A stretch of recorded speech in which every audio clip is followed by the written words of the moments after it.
अस्सलाम वालेकुम viewers, welcome to my YouTube channel. आज हम बनाएंगे बहुत ही मज़े की बीफ कढ़ाई इन माय स्टाइल, बिल्कुल आसान तरीके से। वीडियो अच्छी लगे तो इसे लाइक कीजिएगा, शेयर कीजिएगा, चैनल को सब्सक्राइब कीजिएगा। यहाँ हमने 1 किलो गोश्त लिया है, हड्डी वाला गोश्त लिया है, जिसको हमने अच्छे से धोकर साफ़ कर लिया। 1 कप ऑयल लिया है। 3 दरमियानी साइज़ के प्याज लिए हैं, जिनको हमने बारीक काट लिया है।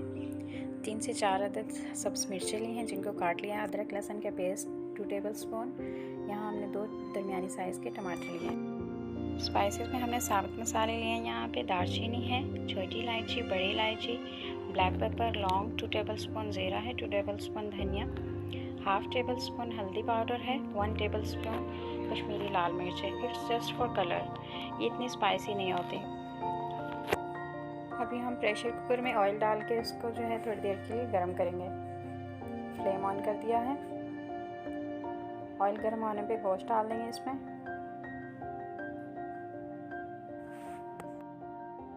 हम गोश्त को चम्मच की मदद से अच्छी तरह हिला लेंगे ताकि पैंदे में ना चिपके।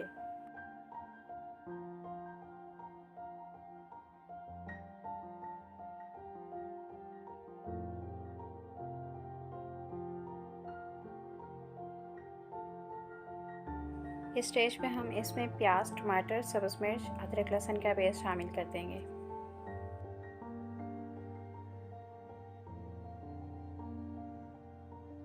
चीज़ें शामिल करने के बाद अब हम इसमें तकरीबन 2 कप पानी डालेंगे। पानी ऐड करने के बाद इसको चम्मच की मदद से अच्छी तरह हिला लेंगे। और अब हम इसमें 1/2 टेबलस्पून हल्दी, 1 टेबलस्पून रेड चिली, 1 टेबलस्पून नमक ऐड करके इसको 30 से 35 मिनट तक पकाएंगे ढक्कन लगा के।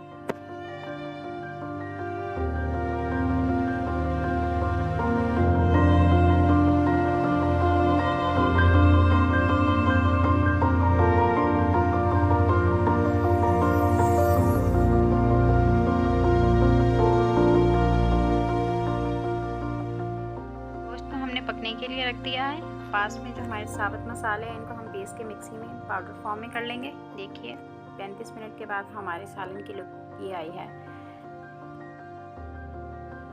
अब हम इसमें पिसे हुए मसाले डालकर तकरीबन 10 से 15 मिनट इसे अच्छी तरह भूनेंगे और फिर ये रेडी है।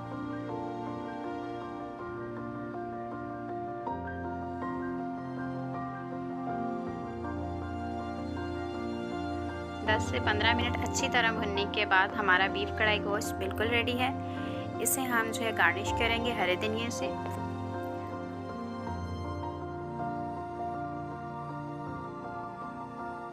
बीफ कढ़ाई गोश्त बिल्कुल रेडी है। इसे आप नान, चपाती या तंदूरी रोटी के साथ सर्व कर सकते हैं। इस रेसिपी को ज़रूर ट्राई कीजिएगा, बहुत अच्छा बना है माशाल्लाह से। और मेरे चैनल को लाजमी सब्सक्राइब कीजिएगा। वीडियो अच्छी लगे इसको लाइक कीजिएगा, शेयर कीजिएगा और फीडबैक लाजमी दीजिएगा। तब तक के लिए अल्लाह हाफ़िज़।